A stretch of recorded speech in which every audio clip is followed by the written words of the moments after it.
Have you ever felt somewhat expendable only to prove the naysayers wrong and show them that you're quite indispensable? Well, that's what Mickey 17 did, and we're talking about it today on Grover Served.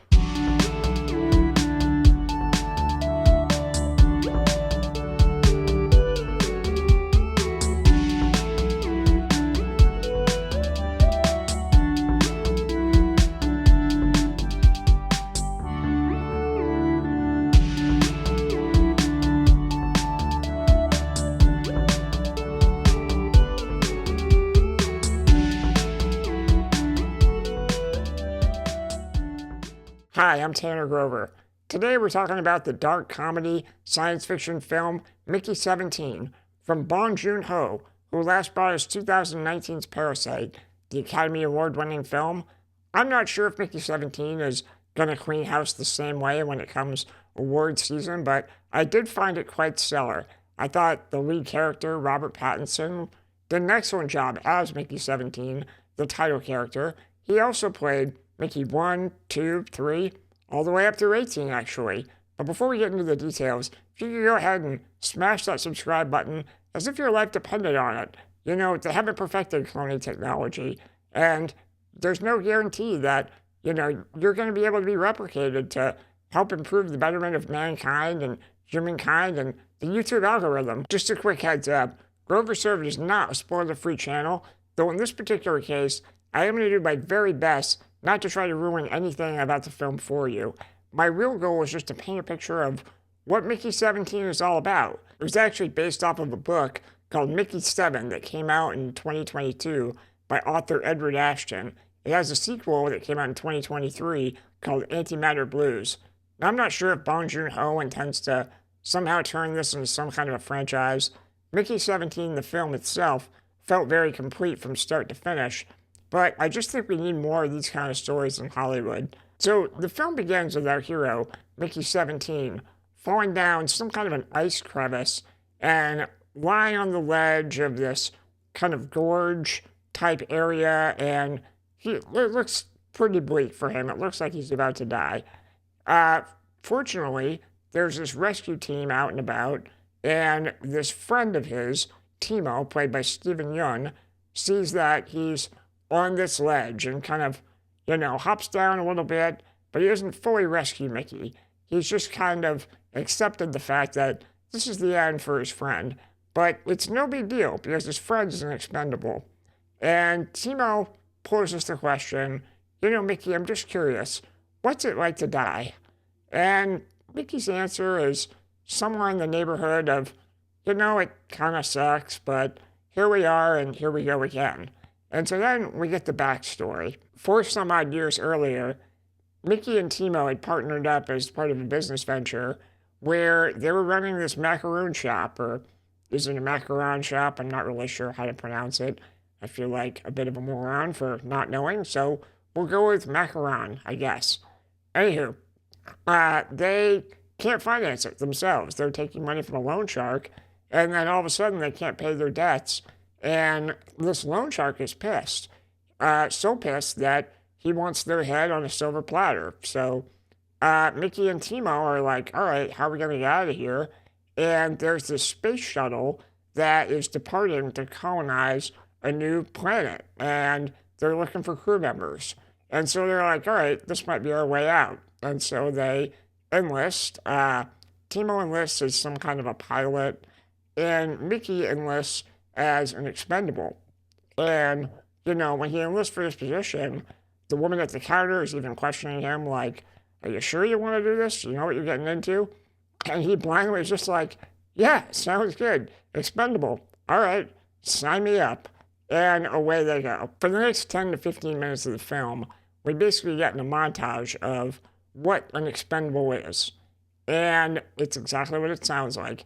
It's a guy's expendable because what they've done is they've advanced cloning technology so much that when Mickey dies, they can reprint a copy of his body to help them deal with all the trials and tribulations of traveling through space, landing on a planet, and then colonizing a planet that's foreign to humans. So, quick examples. if there's something wrong with the spaceship, who do they send out to fix it? Mickey. And if he dies, no big deal. We'll just print another Mickey. When they land on the planet, the air mass is full of disease, so they need to create a vaccine. So who do they send out to get sick and die? Mickey. He dies over and over and over again. And it's often in comedic fashion, and it's also kind of a portrait of, treating humans like shit, right? Like, the people that work on this space shuttle are seemingly inept. They put them out of this kind of, what's it like? Like an MRI machine, and his body comes out, and oftentimes the scientists in charge are like not paying attention, eating a sandwich on the background. Mickey's body just flops to the floor. Then they revive him, shoot him up, and off to work he goes. It's really pretty funny, and the whole thing is narrated by Robert Pattinson's character, Mickey 17, kind of just detailing, what it's like to feel expendable. So this all leads us back to the ice wedge, where Mickey 17 is half frozen, and now out of the darkness there's this huge, massive creature that's coming closer and closer towards him, threatening to eat him and end his life. Meanwhile, his friend Timo, who, asked him, what it's like to die, he's basically left Mickey 17 for dead. He goes back to the spaceship, and we assume that he told them, hey, he's gone. You might as well go ahead and print Mickey 18. And without spoiling much else, I'll just say that Mickey 17 does find his way out of the ice crevice back to the space shuttle, and much to his surprise, Mickey 18 has been printed. So now we have a duplicate situation on our hands, which has been deemed illegal and results in the penalty of death for both of these duplicates, Mickey 17 and Mickey 18, by our antagonist, the failed politician Kenneth Marshall, played pretty brilliantly by Mark Ruffalo. He's a real scene stealer. I'm not sure if he's doing a bad Trump impersonation or not, but he's playing this kind of demigod-style politician that literally plays to the cameras as there's some kind of like odd social media element to this where he's constantly being filmed and streamed to the rest of the space shuttle about all the wonderful things he's doing.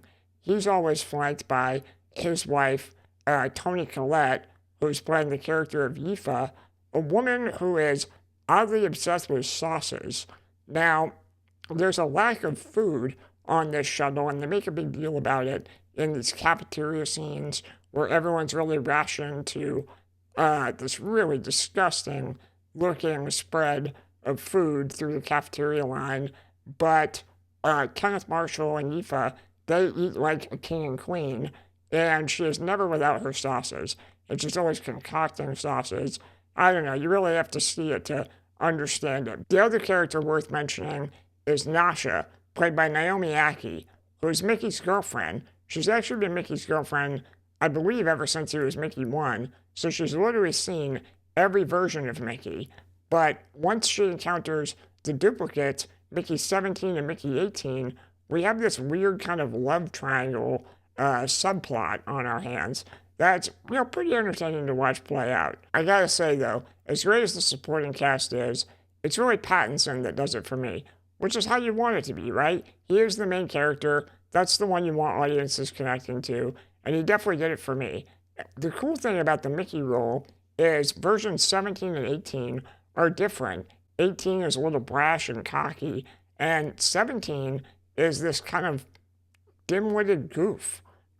Some people have compared it, I've seen, to kind of a Forrest Gumpish type of thing. There was one article I read where Pattinson said he studied Jim Carrey's character from Dumb and Dumber, Lloyd, which I could see a little bit of. I mean, some of the physical humor, for sure. Now, I have a thought. I like to think that Robert Pattinson might have been harnessing his inner Jimmy. That's right, that would be Jake Gyllenhaal's character from the 2001 seminal classic, Bubble Boy. I have no idea if that's true or not, but I swear to God, if you watch that movie and then you look at the voice inflection, some of the mannerisms, even right down to the cowlick that's on the side of Mickey 17's head, all I can think about is Bubble Boy. Plus, I kind of like to envision Robert Pattinson having this memory from his youth where he loses his VHS copy and he cries out, Mummy, have you seen my favorite film? All I want to do is sit on the sofa and eat scones and drink tea and watch Bubble Boy. Now, obviously that probably never happened, but I would love some investigative reporter to try to find out. Either way, if you see this film, comment below and let me know your thoughts on Robert Pattinson's performance. I'd be curious to hear if you think he's imitating Forrest, Lloyd, Jimmy, or some other character I haven't even thought of. I thought it was great, but I want to know what you think. And also, do me a favor and take a minute to go ahead and click that subscribe button, and maybe even tap the notification bell. I really appreciate it. Lastly, we're going to go ahead and rate this with the groverserved rating system. And I'm going to give it 1 glass of wine. It's not a perfect film by any means. In fact, it's too long. That's why it's getting a glass. About 20 minutes too long. It has a few subplots that feel a little bit forced and unnecessary that I think could be cut completely out of the film altogether. And the ending itself was a little bit convoluted, but I will say this, it was a legitimate ending that did finish with a nice little bow. So many times you have these movies where all of a sudden the credits roll abruptly, or even worse, it's some kind of like a dream sequence as if it never happened, and they could have done that with this film, and I'm so thankful that they didn't. I love things that feel like they have a beginning, a middle, and an end, and in that regard, Mickey 17 is truly stellar. It's quirky in all the best ways. You could call it Alien meets Groundhog Day, or a Coen Brothers movie in space. It's worth a watch. Whatever you do, just don't sleep on Mickey 17. Do yourself a favor, get to a theater and support this film. When I saw it, there were only 5 people in the theater, and it was a big movie theater, and it was opening weekend. That's alarming. We can do better, and this film deserves better. All right, that's all for now. Thanks for tuning in to Grover Served. Hope to see you next time.